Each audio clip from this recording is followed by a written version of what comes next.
Okay, it's recording. Hello everyone. Welcome to our Hey, it's the second update. Yeah, the second update, July edition. July edition. We had some problems yesterday, right? Yeah, we tried to run the event as scheduled. Unfortunately, the camera software had other plans. So it turns out that macOS is very secure. Yeah. And unsigned camera drivers cannot be made available to signed applications.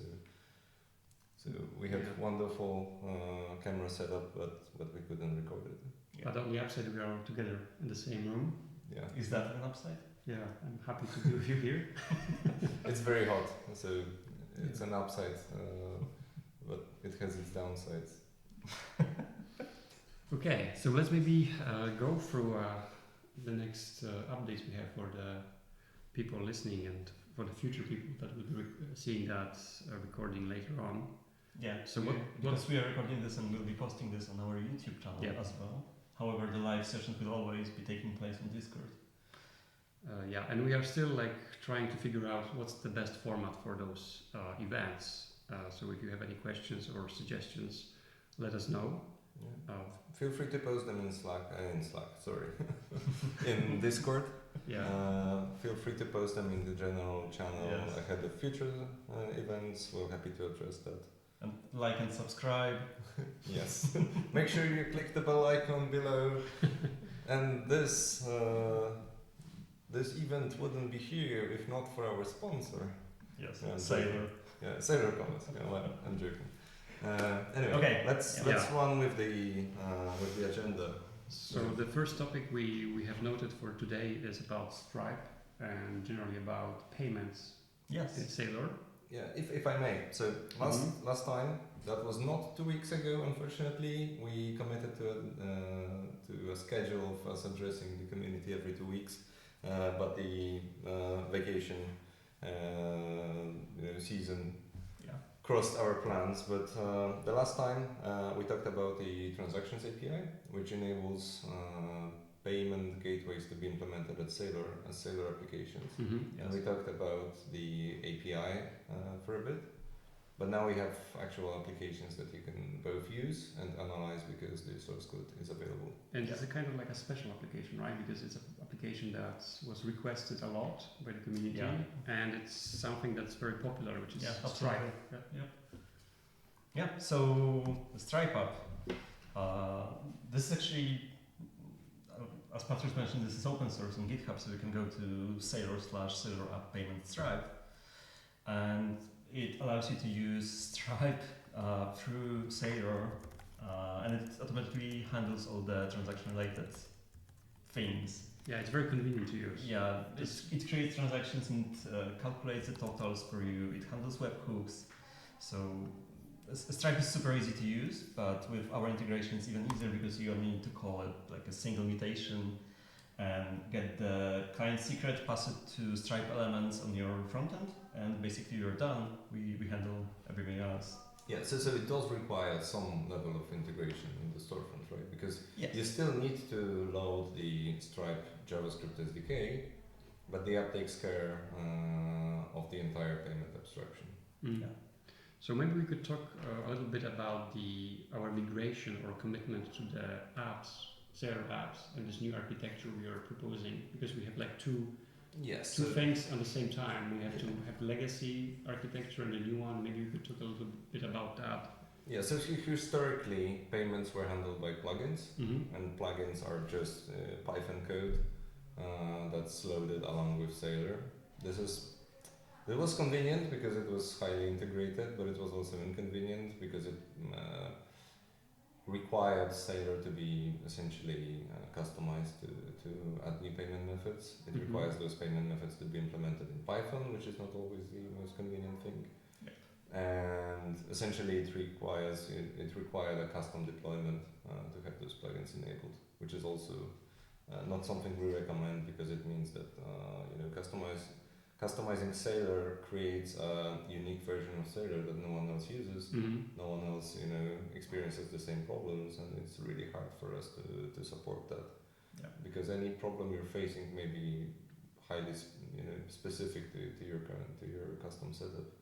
So we're moving towards apps. Like apps are satellite services. They run independently of Sailor, and they utilize Sailor's API and the event system based on webhooks. And they use different programming language now, right? It's no longer Python. Yeah, you can use any language. Mhm. Any language, yeah. The ones we built, we try to build in TypeScript, and we try to base them on the tools the community is most familiar with.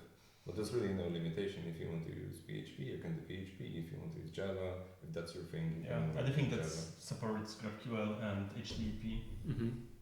you can use it. So it's anything that can accept an HTTP request, Yep. and anything that is able to make an HTTP request is a viable language to extending Sailor. So again, the idea is to make it more convenient, right? More easy to use, more like present, because there's probably more JavaScript developers than Python, and even like you can use any language, so it's even more easier to integrate with. And it also like goes with the direction of Sailor to have this like a headless approach, right? Yes. Where all those things are could be in different places, and we are like integrating, so we are giving the same solution to people who develop on top of. I think this is amazing because it allows you to use cloud-hosted Sailor and extend it in any way you imagine, basically. And obviously, if there is anything missing in the apps that you would like to see, you can always comment or create an issue or discussion on GitHub, and we'll take it into consideration. But I think that currently the apps are already very powerful, and I cannot think of a feature that couldn't be done in Sailor with apps at the moment. But the initial question was, how do the apps compare to plugins? And what I can say is that we want to deprecate the plugins. We want to get rid of them entirely. But first, we commit to providing application counterparts to them, so you're not left with something that's no longer supported. There will be an upgrade path where you can move out of the plugin onto the application, disable the plugin, and then upgrade to the next version of Sailor that may not have that plugin anymore. Yeah, and what kind of apps do we have already in the App Store? Because there is App Store, there's a new section in the Sailor dashboard that's called Apps, and if you open it, you see the list of Sailor curated apps, or basically created by Sailor. Maybe we could show the apps to Sailor.io as well. I'm not sure if it's possible to. Sure. Yeah, so this is the page that a catalog of applications. Yeah, it's a rough list of what's available. There are some that are already done, and other are being in development as we speak. And the same, as you said, the same list is available directly in the dashboard, so you can easily add them with one click to your instance. And it also shows what we plan to work on and what we're already working on that is not yet available. So you can also use that list to upvote the applications that are not there but you care about having. So if you visit this page, make sure you let us know which ones would be a good match. I believe the most important ones are probably the taxes apps, right? Because we have the TaxJar and Avatax integrations that allows you to handle taxes all over the world, basically. And payment integrations, we already have Adyen for enterprise customers, and Stripe released just today. The landing page is not even updated yet, but there's more to come. CRM, CMS integrations, and many other. Yeah, and when talking about payments, we also have this like a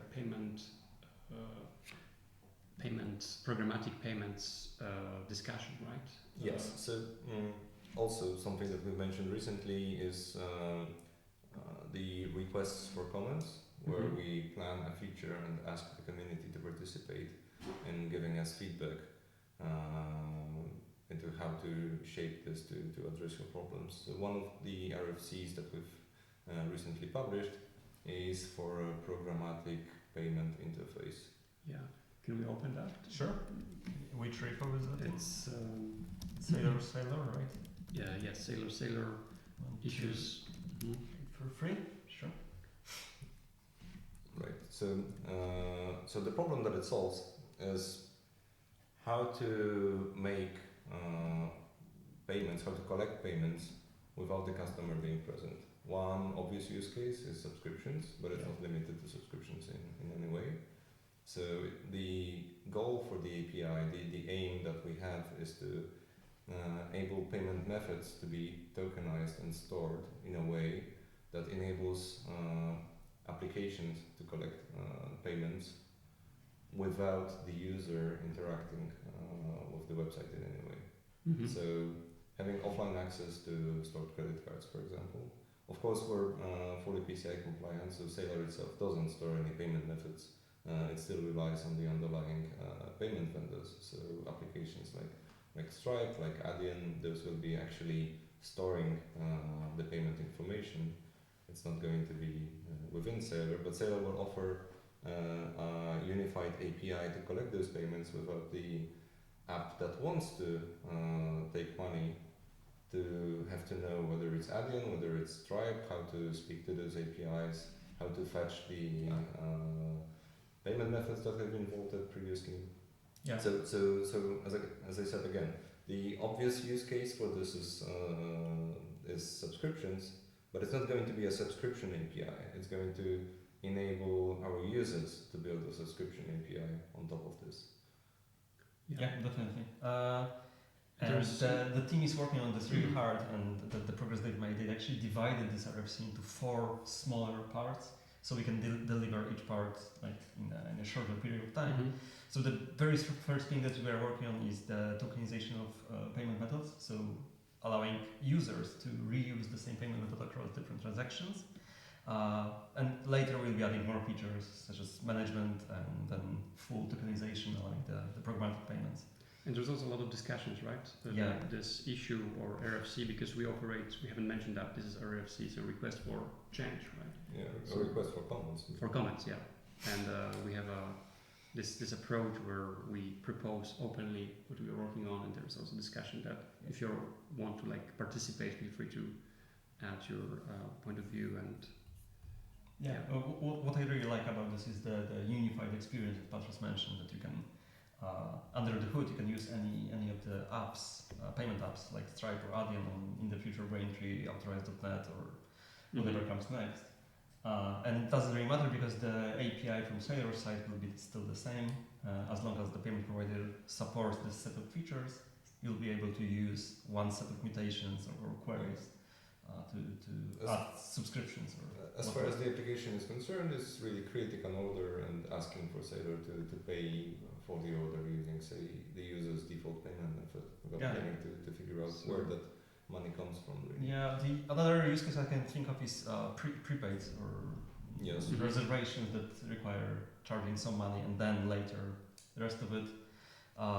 If it extends more than 30 days, I think the normal authorization on cards doesn't work anymore, right? Usually. So It really depends on the region. Like some regions only give you like 2 weeks of promise that it's actually capturable.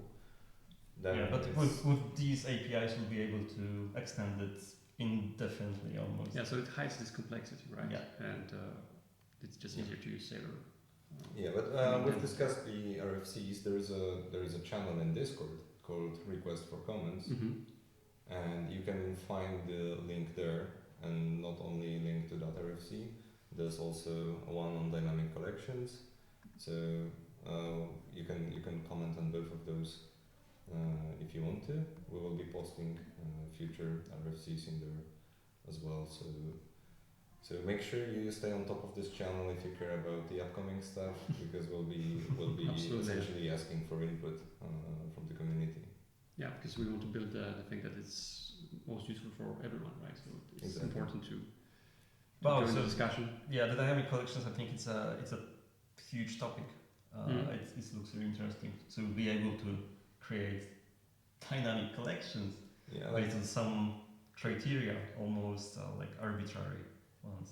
Yeah, so instead of saying, those 5 products belong in a collection, instead saying products like this one belong in a collection, like products that are yellow or products that are size X or products that Yeah, I So we believe this will be useful, like a simple form of suggestions to users as well. Yeah, Be but able it, to- but it to could do- also be used to dynamically power discounts, for example. Right. Because you can say, okay, all products that have an attribute X or a meta field X, or have Right. a meta field key X set to Y, now belong in a collection, and that collection is subject to a discount. Mm-hmm. Yeah, so basically all green T-shirts are Exactly. discounted for the, I don't know, Earth Day Mm-hmm. or whatever. It's Yes. very powerful, yeah. And we have like several criteria as you are showing here, Yeah. so it's very. But it's still just an RFC, so you can influence that. If you comment on this, if you have any questions or use cases you didn't think of, this still can be adapted. Mm. Yeah. Yeah. So regarding payments, I think that's all for the RFCs. And another update we have today is about examples. We are working on like unifying all the examples across Sailor. So maybe we could open the repository. It's Sailor/examples. Yeah, now it's just Sailor/examples. We also are Yeah. working on making our names more consistent on GitHub. And we are working now on having those like as tiny examples that focus on a very specific thing, and we want to help you resolve like specific problems. So at the beginning it's very simple. For example, you are building an Next.js app and you want to do a checkout of Sailor, so we want to show you how to do this, how to do authentication, and later on we'll be adding things like search, for example, and this all will be independent examples that you can then connect and maybe get inspired by when you are building your own custom storefront, because that's the idea here. Yeah, but like you said, it's going to be really focused examples. Like if it's going Yeah. to be search, it's not going to contain checkout, it's not going to contain any payments, it's just the catalog and search. Yeah, I think it's a similar idea to the now trending Shadcn UI library, where instead of giving you the SDK that you can install and then Yeah, it's a copy paste. yeah, you just copy paste the code, copy-paste, yeah. the examples, and it works really well for Next.js repository. So we're very inspired by this one. And for example, we just raised this today, I believe, the updated Next.js app router And- starter kit yeah, shows how to fetch but list of products in Next.js app And router. you just used it to add checkout to it, right? Yeah, I'm working on creating a Stripe example based on this, but also simplify it a bit. So And I also want to maybe talk a little bit about the motivation here for those tiny examples, because usually when other, like the competition, let's say, provides those like complete storefronts, and what we've seen from our clients is that they have so many different use cases that because it's headless, it's the idea is to combine different things, and that's somehow the motivation here, to have those tiny examples. So then you have the knowledge how you can build your own custom thing instead of like having this like every store looking the same. Because for bigger companies, especially, it's important to have this level of customization, right?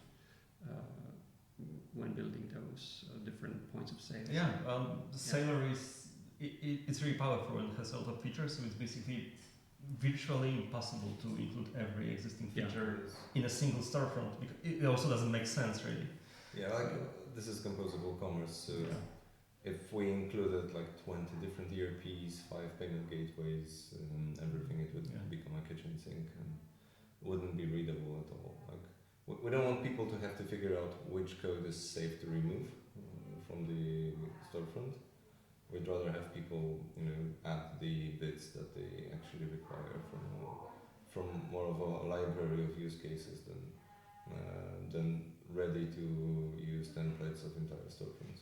Yeah, I think there's also another idea behind the Sailor examples repository, because we actually want to use it for dog fooding, Exactly. the whole thing, because really we want to use it Mhm. for testing existing and new Sailor APIs that we add by creating new examples and then running in the future end-to-end tests on the examples. Yeah, we want to unify how we are building things, and we had in the past so many things to take care of, and now we want to like unify it. So those examples will be trying to make everything more consistent for us, and as a result for everyone else using those. Yep. So yeah, there's a lot of like internal initiatives right now to unify and standardize. Everything. Yeah. So I think that's all we have for today. A tiny update. Hopefully see you in 2 weeks but But this time really in 2 weeks. yeah, we'll have to consult the vacation schedules. Yeah. We'll figure it out. Like maybe if one of us cannot make it. But I we'll- can't make it. You're just looking for excuses. Yes. Anyway, we'll try to be here in 2 weeks. Maybe we'll find a replacement for Michał. Yeah. Just Like if he can make a it, phantom. like a cardboard printout. I was also thinking maybe because we have some viewers, maybe someone will have a question, or if someone has a question, maybe it's a good time to ask now. Yeah, feel free to use the chat to ask any questions. Yeah. And before you do, this will be recorded. Mhm. We are recording this one. It will be posted to YouTube. You will be able to rewatch it if you missed it in Discord. And if you are watching this on YouTube, make sure you do sign up for our Discord and join us live during the next Yeah, hour. for the Yeah, next we are also working on this one. This is a huge update. We are adding a link to Discord to our GitHub repositories because some people complain that it's secret Discord. Yeah. No, it's not. Everyone is invited. Yeah. Yes, we're actually making the Discord more visible. Unfortunately, we need to grow the community a bit until we can, make it easy to find it using Discord tools, because they require 1,000 people to even. It's a talk bit to us. of a vicious circle, right? Yes, so yeah, we need to attract more of the community to join before it's more discoverable for the rest of the community. But we're getting there slowly. But other than that, yeah, we're adding it to the documentation to all of the repository headers, so it's easy to stumble upon. Yeah, and we are still thinking about the format overall for those meetings. So maybe if you have questions for the next one, if you would like to address it directly during the next update, it's also, you can just write to us and we will be discussing Yeah, your topics. Or if you have ideas on how to run this call, if you have stuff you would like to see addressed, topics you would like to see discussed, also let us know. So I think that's really all. Yeah, like and subscribe, Yeah, we don't have click the any bell questions. or whatever. Thank you very much for being here. Thank you guys for doing the Yeah. update, and see you in the next one. See you. Bye.